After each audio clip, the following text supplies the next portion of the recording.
Print మరియు electronic media మిత్రులకు నమస్కారం. తెలంగాణ భవన్లో యాక్షన్ జరిగితే పోలీస్ స్టేషన్లలో రియాక్షన్ వస్తూ ఉంది. నిన్న ఉదయం బీఆర్ఎస్ పార్టీ సీనియర్ నాయకులు మాజీ మంత్రివర్యులు హరీష్ రావు గారు సింగరేణిలో కాంగ్రెస్ పార్టీ నాయకులు ఏ రకంగా కుంభకోణాలు చేస్తున్నారో, ఏ రకంగా ప్రజాధనాన్ని పందికొక్కుల్లాగా మెక్కుతున్నారో దాన్ని ప్రెస్ మీట్ పెట్టి బట్టబయలు చేసేటువంటి ప్రయత్నం చేస్తే సాయంత్రమే సిట్టు పేరు మీద ఒక నోటీస్ పంపించి హరీష్ రావు గారిని బదనాం చేసేటువంటి కుట్ర చేస్తూ ఉన్నారు. అంటే ఏం జరుగుతున్నది ఈ రాష్ట్రంలో? రేవంత్ రెడ్డి కాస్త రివెంజ్ రెడ్డిగా మారిపోయాడు.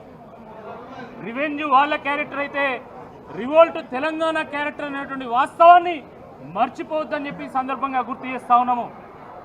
తెలంగాణ తిరుగుబాటు చేస్తుంది. అణిచివేత తీవ్రమైనప్పుడు తిరుగుబాటు తప్పదనేటువంటి వాస్తవాన్ని గుర్తుపెట్టుకోండి.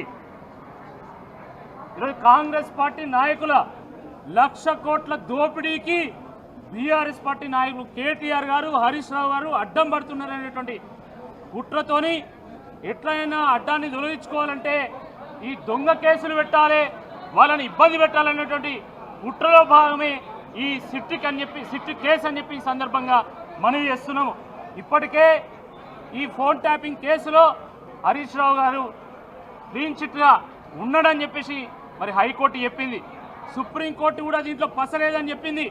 అయినా కూడా ఏదో అంతరంగాలు సీరియల్ లాగా, మొగల్ రేకు సీరియల్ లాగా, ఇల్లాలు సీరియల్ లాగా ఎపిసోడ్ల మీద ఎపిసోడ్లు నడిపిస్తున్నారు తప్ప దానికి అంతం లేదు.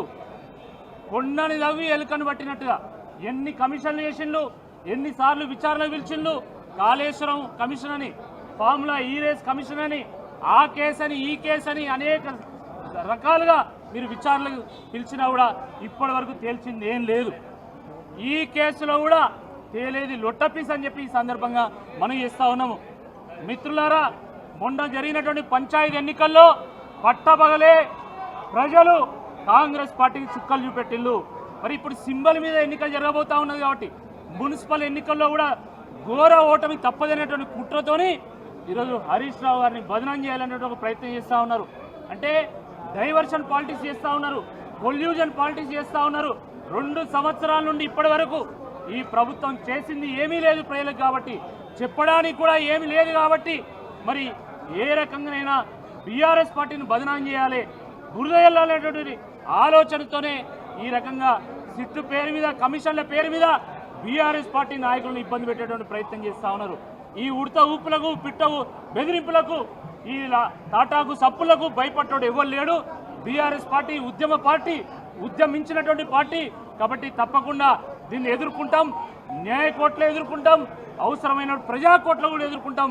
ప్రజాస్వామ్యంలో ప్రజలే అంతిమ నిర్ణేతలు కాబట్టి తప్పకుండా ప్రజలు సరైనటువంటి తీర్పునిస్తారు, ఇలా బుద్ధి చెప్తారని చెప్పి ఈ సందర్భంగా మేము హెచ్చరిస్తూ ఉన్నాము.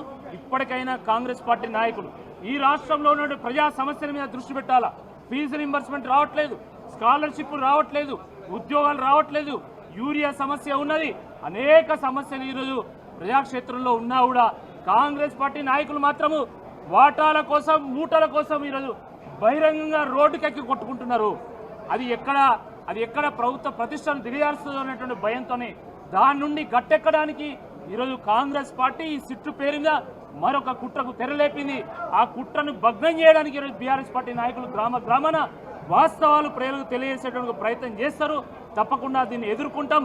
కడిగిన ముత్యంలాగా హరీష్ రావు గారు బయటపడతారని చెప్పి ఈ సందర్భంగా మనం చేస్తున్నాం. జై తెలంగాణ.